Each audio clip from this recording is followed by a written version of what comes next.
MArlo Blue, and I am with KPFT Local News at 4 p.m. We are here with Sister Helen Prejean. Sister, thank you so much for joining us today. Glad to be here. Excellent, excellent.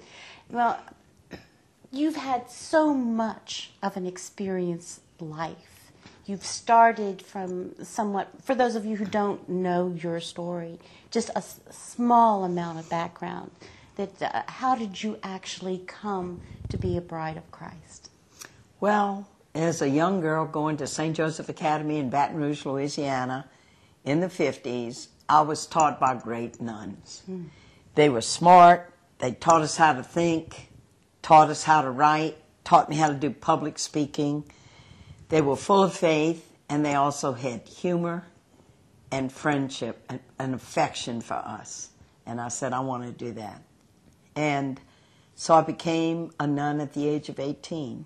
Went to New Orleans for my training, my novitiate, came out, and then did bona fide nun stuff that you associate with nuns, teaching in a Catholic school, being the director of religious education in a Catholic parish, St. Francis Cabrini in New Orleans. And then after doing that, I was the formation directress for our novices. Very much into spiritual things, retreats, getting close to God, staying close to God. And then this explosion, this spiritual explosion happened in my life.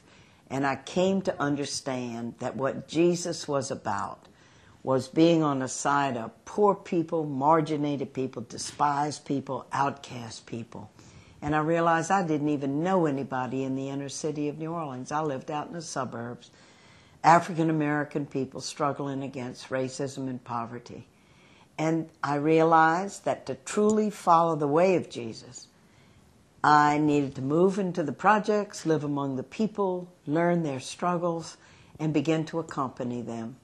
And it's when I was at this place called Hope House in the St. Thomas Housing Projects is when one day coming out of the Adult Learning Center, I ran into someone who was in the Louisiana Prison Coalition office and asked me if I wanted to be a pen pal to somebody on death row.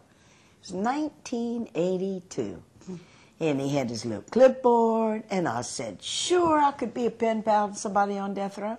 I didn't know they were going to kill him. We hadn't had an execution in 20 years. It had been an unofficial moratorium across the whole United States.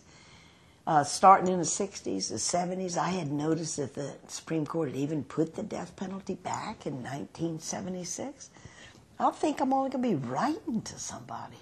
And 2 years later, he's killed in the electric chair. And I'm with him as his spiritual advisor. And he looks at my face as they kill him.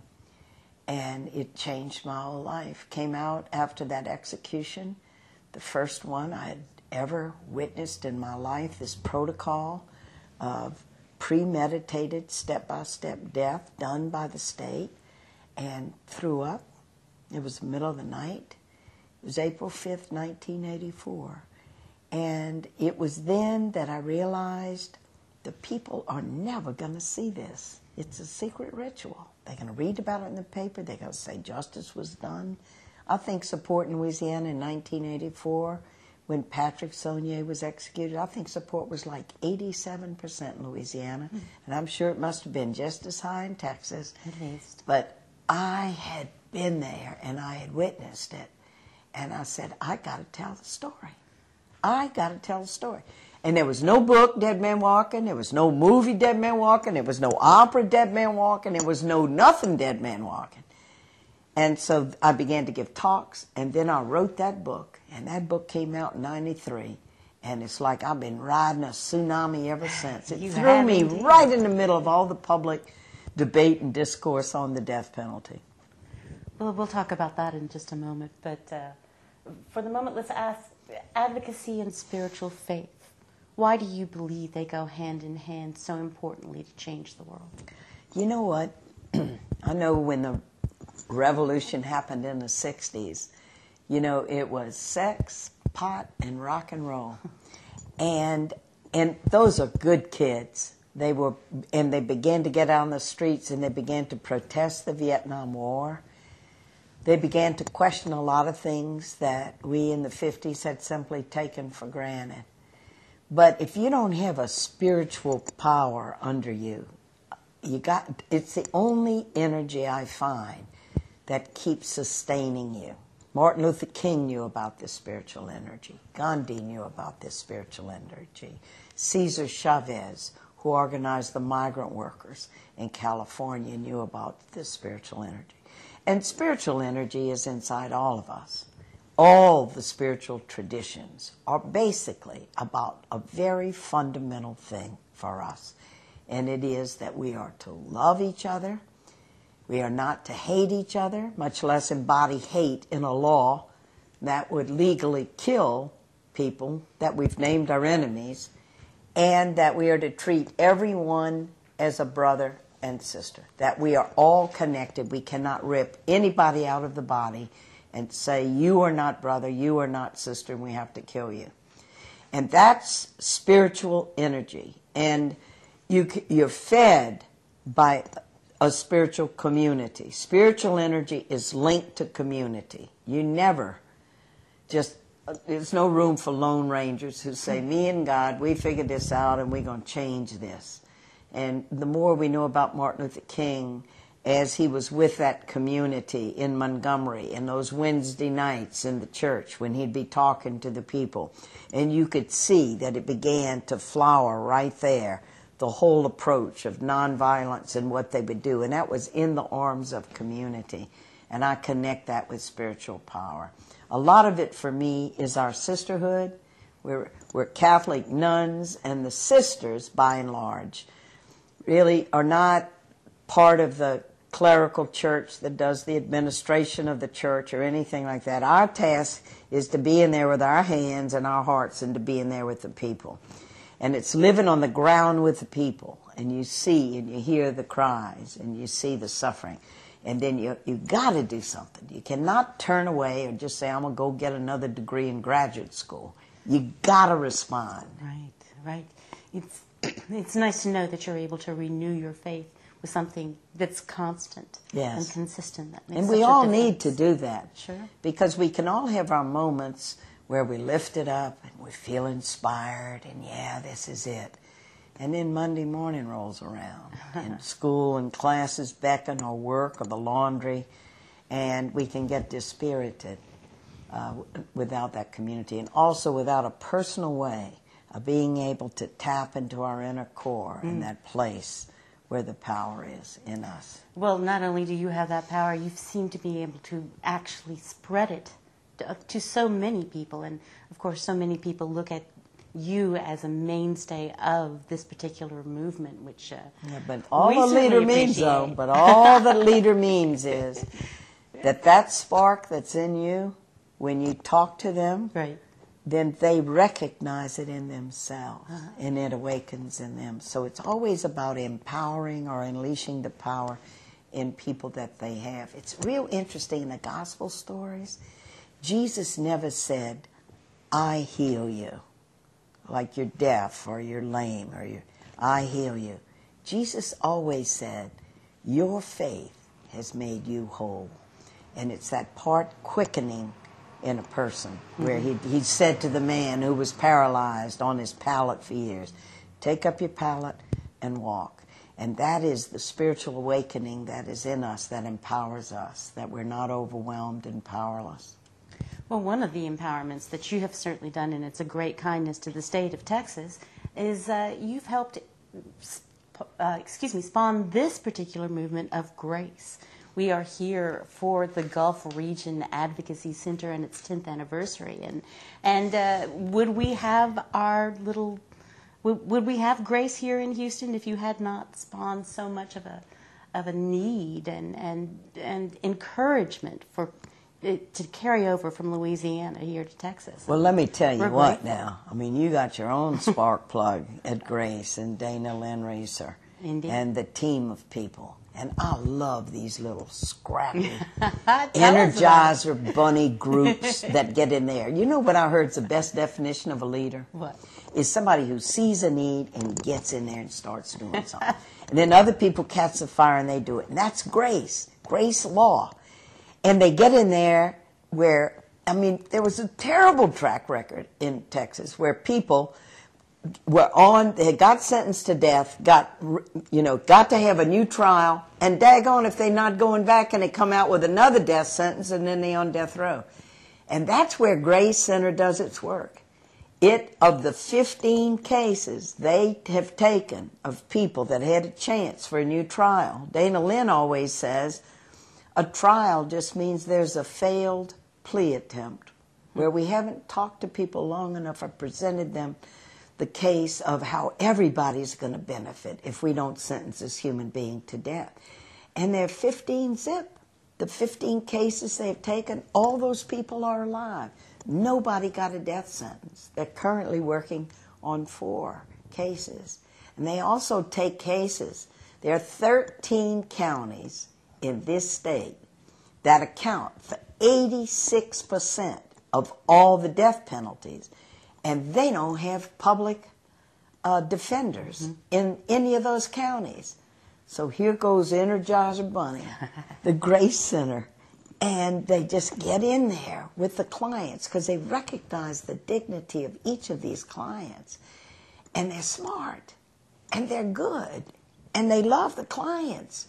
And they also treat the DAs and anybody in the process with great respect and basically just kind of show them you don't want to be saddled with this either. The death sentence isn't good for anybody. Nobody's doing handstands when they come out of a court and a human being's been sentenced to death. In a way, it's a profound act of despair in society to say our only solution is to kill somebody. So you give me a lot of credit for Grace Center. I give the credit to the people. And it's great. I love to raise money for people doing good stuff. Sure. I don't mind getting on the phone with donors. I don't mind saying to people, hey, look, you know what we need? We need what we call steadfast friends. You don't have to break the bank, but just give a steady amount each month. And, there's a website you can go on and you can be part of something that's really wonderful. Some people say you're a little intimidating. Do you feel intimidating? I don't even know what that means. I always try to talk to people with respect. With the audiences, I know my job is, most people have never reflected deeply on the death penalty. Yeah. They hear about a terrible crime. They just go, well, that deserves a death penalty. And it's the end of reflection. Everybody deserves our respect. So I know, and I've been crisscrossing this nation. I can't believe it. I've been doing this for over 25 blooming years. And crisscrossing the nation in doing civic clubs, radio shows, audiences in universities, doing interfaith thing with Jewish people and imams. And always it's say, let me tell you what happened to me. Let me just share my experience with you. And I didn't know anything about the death penalty. I was never awake. And just bring people with you through your experiences. And then you let them reflect on it. You say, I invite you to read my book. I invite you to do this. It's always persuasive. I never liked that part of religion where you threaten people or where you demonize people if they disagree with you and say they're going to hell. All this dire language of absolutes, like if you're not with us, then you're against God. How arrogant can that be? We all are partially seeing creatures, and we all try to do our part. But when we're alive with life, and the greatest effect of working for justice is what happens to us. Right. There was a graffiti in Northern Ireland, and it said, is there life before death? And many of us maybe live our lives and we're not really fully alive. What I love about Jesus in Aramaic, his language, he didn't have a word for Savior. He never would have gone to people and said, I'm the Savior of the world. All the words that he used were about life and being fully alive. And that's really what the spiritual life is about. Your mind's alive, you're reading, you're learning. You're not just going by status quo, whoever told you something. Your heart's alive with compassion for people and bonding with people and connecting. And across the spectrum, from movie stars to people on death row, to people in prison, to church leaders, to book publishers, to my life has transected each of these avenues. And finally, all we are together is human beings. We are all human beings, trying to get a little bit of truth, trying to know what we ought to do with our lives. Young people searching, what am I going to give my life to? What's worth my life? And when you hit on something big that's worthy of your love and your, like this whole thing of we got to end the death penalty in the United States of America. It's not worthy of us. And more as I've gotten to know people at each part of this spectrum, what I love about Grace Center, Grace Law, is they're saving lives. I've accompanied 6 people and watched as the state put them to death. One, James Aldridge here in Texas. I've been in your Texas killing chamber where 492 human beings have been killed with everybody's name on a gurney. If you're awake or not awake or whatever, but your name's on the gurney because we're a democracy. And I find if you can just wake people up, most people go, oh, well, I didn't know it was like that. They don't know how unfair it is. They don't even know that when the Supreme Court gave us a guideline, you're only to pick out the worst of the worst murders, not your ordinary murders. Now, you don't give the death penalty for ordinary murders. People go, well, somebody killed my mama. Is that ordinary murder? Well, that's not the worst of the worst. Did they kill a whole room full of people? Nope, wasn't a child. Nope. No, that's ordinary garden variety murder. Nobody knows what worst of the worst means.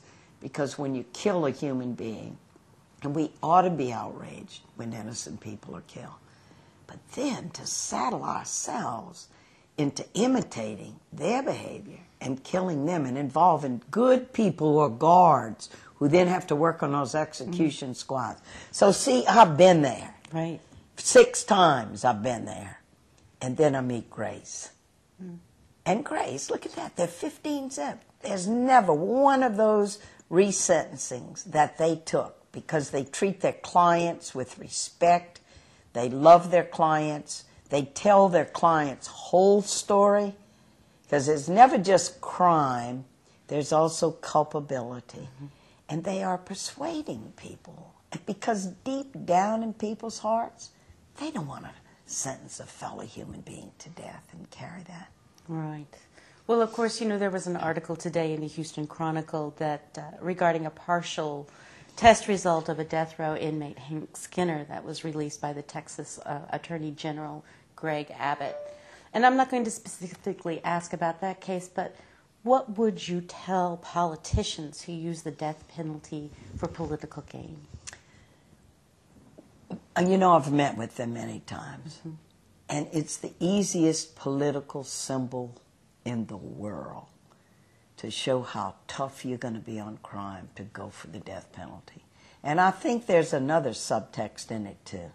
And I think you're telling yourself that this is what you must do for the victim's family. Because they've had a death, their loved one is dead, and so you feel injustice. To go for any penalty less than death is to dishonor that family.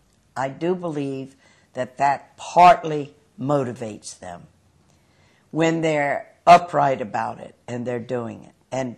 But what we have happening in this country, including in Texas, is a diminishment of death across the board. Juries aren't giving death sentences. Grace has been part of this where someone who was a Mexican national, was horrible crime, outrageous crime, stand in outrage over the crime. I think they killed a policeman. And they were able to just make the case, can we be outraged over the death of this man and then not multiply it? And victims' families are the ones that are our beacons of light standing up across this country. Like when New Jersey did away with the death penalty 4 years ago, 62 murder victims' families testified and said, don't kill for us. Because they said we get re-victimized. You give the person a death penalty and then we wait, what, 10, 15, 20 years. In California, the average wait is 20 years before people are executed. They get a practical life sentence. All this time, the victim's family waiting for their justice, waiting for their closure. And then they go and they watch. And as one put it, Bud Welch, Timothy McVeigh had been part of the bombing that killed his daughter, Julie Marie Welch. And he said, even if I had gone to his execution, when I would come home, the chair would still be empty where Julie had sat. Indeed. And so they're the ones who are our teachers more than anyone. So we have to help politicians see. You can, if you really want to be tough on crime, well, then listen to the police chiefs twice in this country have been given 10 remedies, and they all put the death penalty dead last. Because they say most people who do crimes do not think they're even going to be caught. And so to think that they weigh, if they're going to get death or life without parole, if you don't even think you're going to be caught, it has no effect. Get to the roots of violence. Get into the poverty issues. Get into the people without jobs. Get into these young kids in dead-end lives because they're not getting a good education. And also help law enforcement with all the unsolved... And get in there with law enforcement with all the unsolved murders because you're pouring all your resources into the death hole. Let's talk about some of the things that are happening at Grace and why you're here to celebrate. There's no place on earth I'd rather be than with such a staunch little group of people that make such a difference in people's lives. And I was clear when I wrote Dead Man Walking that you got to bring people through both sides of this issue, over to both sides of the victim's family suffering and then the perpetrator who's done the crime.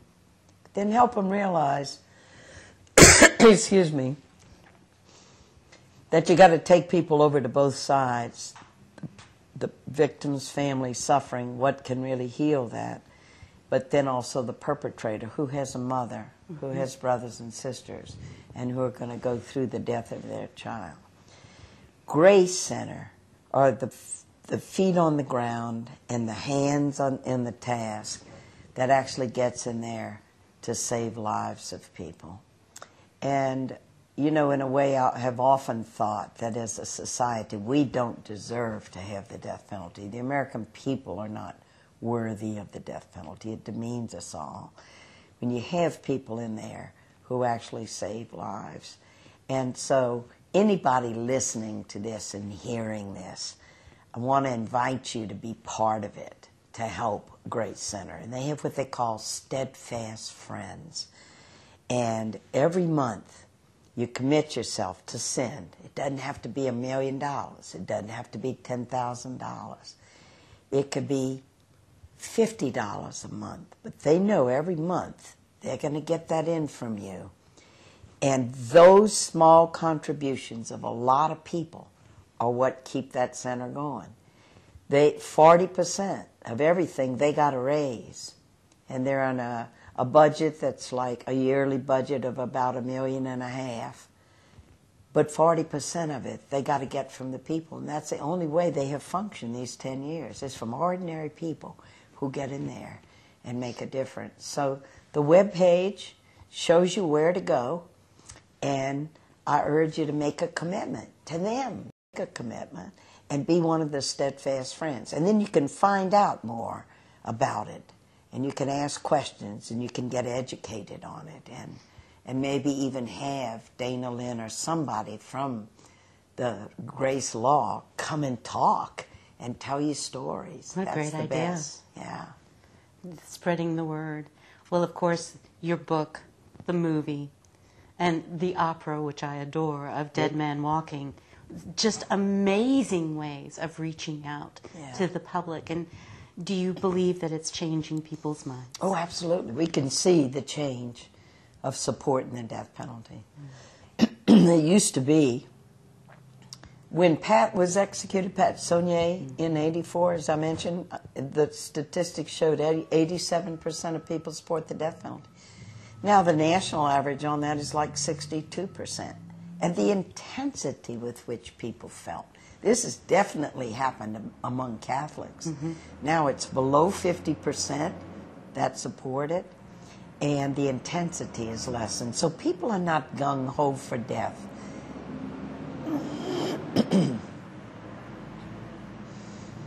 Thank you, City of Houston. So people are not gung-ho for death, but they have to be shown the alternative. And a key thing is they have to be shown they can be safe. And Texas has a real life without parole sentence now. We do now, yes. Now you do. And it's been a rapid drop in death sentences because jurors know that they can keep society safe without condemning a fellow human being to death. And I think that's true of most human beings. They don't want to be a part of, we know we're only fellow humans, and some of us have gotten some very lucky breaks, and we've never been placed in those situations that were so desperate. And not that we don't hold people responsible. A life sentence with no possibility of parole is a very serious punishment. But where else in the criminal justice system do we ever let the behavior of the criminal determine how we act? So more and more of those stories are coming out of people who've been doing the executions and who are saying, I don't want to be part of this anymore. Well, finally, Sister, what would you like to say to our listening audience? Grace law. Grace law. They're making a difference. And it's wonderful to be a part of people who go against the tide and make a difference. As do you. Sister Helen, thank you so much for joining us today. We appreciate you. Thank you. You have been listening to an interview with Sister Helen Prejean, a special presentation produced by KPFT Local News at 4 p.m. Special thanks to Houston Media Source, Guy Schwartz, KPFT News Director Tucker Wilson, and engineer Doyle Odom for their help with today's broadcast. Hi, I'm Guy Schwartz. And I'm MArlo Blue.